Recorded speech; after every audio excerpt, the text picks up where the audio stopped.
जादुई नींबू का घर। रामनगर गांव में एक नीलम नाम की लड़की रहती थी। वो अपनी छोटी बहन माही और अपनी माँ कमला देवी के साथ रहती थी। नीलम की माँ की दोनों पैर खराब थी, इसलिए वो काम नहीं कर पाती थी। नीला घर चलाने के लिए अचार बेचा करती थी और उसकी बहन माही भी अचार बनाने में मदद करती थी। एक दिन नीलम अचार बना रही थी, तभी उसकी माँ बोली, नीलम बेटी, तुम हमारे लिए कितनी मेहनत कर रही हो। पूरा दिन काम करती रहती हो और मैं भी तुम्हारी मदद नहीं कर पाती। माँ, आप कैसे बातें कर रही हो? देखना, एक दिन हम अमीर होंगे और मैं बहुत अच्छी जगह ले जाकर आपका इलाज करवा दूंगी। हाँ बेटी, तू ऐसे ही मेहनत करती रहे। इंसान को हमेशा मेहनत करनी चाहिए। ऐसे ही दिन गुजरते गए।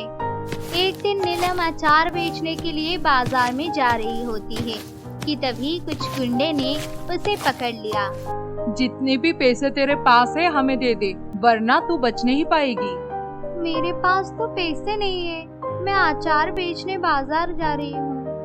ठीक है, फिर एक काम कर, अचार को हमें दे दे, हम उसको बेचकर पैसे ले लेंगे। तुझे चिंता करने की कोई जरूरत नहीं है।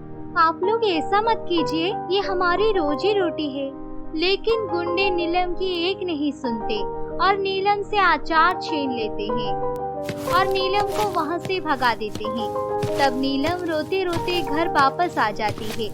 उसे रोता देख उसकी माँ कहती है, बेटा, तू रो क्यों रही है? क्या हुआ तुझे? तब नीलम अपनी माँ को सारी बात बताती है। ये सुनकर उसकी माँ कहती है, बेटी, तू अब रोना बंद कर। ऐसे बुरे लोग दुनिया में बहुत है, लेकिन हमेशा जीत अच्छाई की ही होती है। अपनी माँ की बात सुनकर नीलम खुश हो जाती है। अगले दिन नीलम फिर से अचार बनाकर बाजार में बेचने चली जाती है और अचार बेचना शुरू कर देती है। ऐसे ही कुछ दिन बीत जाते हैं।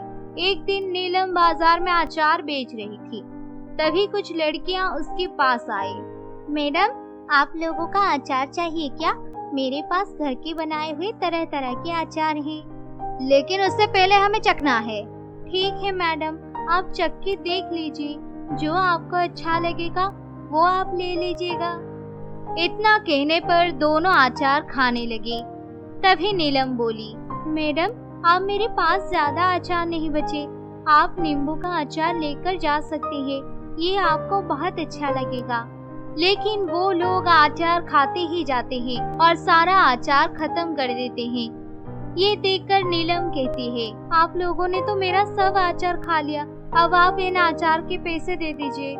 हमने तो पहले ही कहा था, अगर हमें अचार अच्छा लगेगा तो ही हम खरीदेंगे, लेकिन हमें तेरे बनाए हुए अचार अच्छे नहीं लगे, इसलिए हम तेरे पैसे नहीं देंगे। ये तो बहुत गलत बात है, आप लोग मेरे साथ ऐसा मत कीजिए।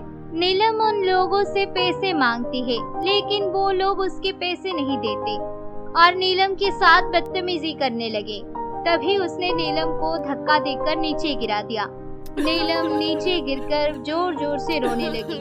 तभी वहाँ से एक जादूगरनी जा रही थी। तभी जादूगरनी ने उन लड़कियों को नीलम को परेशान करता हुआ देख लिया था। उनके पास आई और बोली, तुम क्यों परेशान कर रहे हो इसे? क्यों इतना जुल्म कर रहे हो? तुम कौन होती हो हमें ज्ञान देने वाली? जाओ, जाकर अपना काम करो। मैंने कहा यहाँ से जाओ, नहीं तो तुम्हारे साथ बहुत बुरा होगा। रुक, अभी बताती हूँ तेरे को।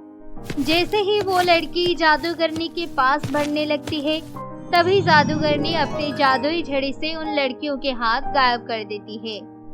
अरे ये क्या कर दिया? अब हम क्या करेंगे? आज से 1 महीने तक तुम्हारे हाथ ऐसे ही गायब रहेंगे और अब से तुम किसी को परेशान करने से पहले 100 बार जरूर सोचोगी। तभी वो लड़कियां वहाँ से भाग जाती है।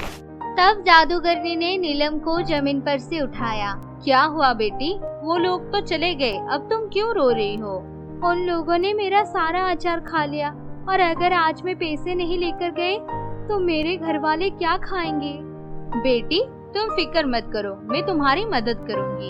इतना कहकर जादूगरनी ने फिर से अपनी जादू की झड़ी घुमाई और नीलम को बोली, जाओ बेटी, तुम अब अपने घर चले जाओ और घर जाकर देखना तुम्हारी सारी परेशानियां दूर हो गई होंगी।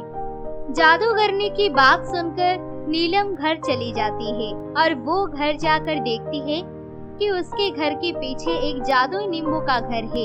ये देखकर नीलम खुश हो गई और वो अपनी माँ और बहन को लेकर उस घर में चली गई। और जैसे ही उसकी माँ घर में गई तो वो अपने पैरों पर खड़ी हो गई। बेटी, ये तो चमत्कार है। इस घर में आते ही मेरा पैर ठीक हो गया। मैं अब चल फिर भी सकती हूँ और इस घर में तो इतने सारे सोने के सिक्के और पैसे हैं। हाँ, अब से हम इसी घर में रहेंगे और अब हमें किसी भी चीज की कोई कमी नहीं पड़ेगी। उस जादुई नींबू के घर से नीलम को बहुत सारे सोने के सिक्के और पैसे भी मिलते हैं। वो लोग बहुत अमीर हो चुके थे और बहुत ही अच्छे से अपनी जिंदगी जीने लगे। लेकिन उन गुंडों को नीलम के घर के बारे में पता चल गया। अरे, मैंने देखा कि उस दिन जो लड़की हमें मिली थी उसके घर में बहुत सारे सोने और चांदी रखे हुए हैं। हम एक काम करते हैं, जब कल वो लोग घर पर नहीं रहेंगे तब हम उस घर में जाकर वो सारा सोना और चांदी चुरा लेंगे। जब अगले दिन नीलम और उसकी घरवाले बाहर गए तो तब वो गुंडे नीलम के जादुई नींबू के घर में सोने और चांदी चुराने आते हैं। जैसे ही वो लोग अंदर गए तो उन्हें एक आवाज सुनाई दी। तुम लोगों की इतनी हिम्मत, तुम यहाँ पर चोरी करने आए हो? अब देखो मैं तुम्हारा क्या हाल करती हूँ। इतना कहते ही गुंडों के ऊपर बहुत सारे नींबू बरसने लगे। ये देखकर वो गुंडे बहुत डर गए।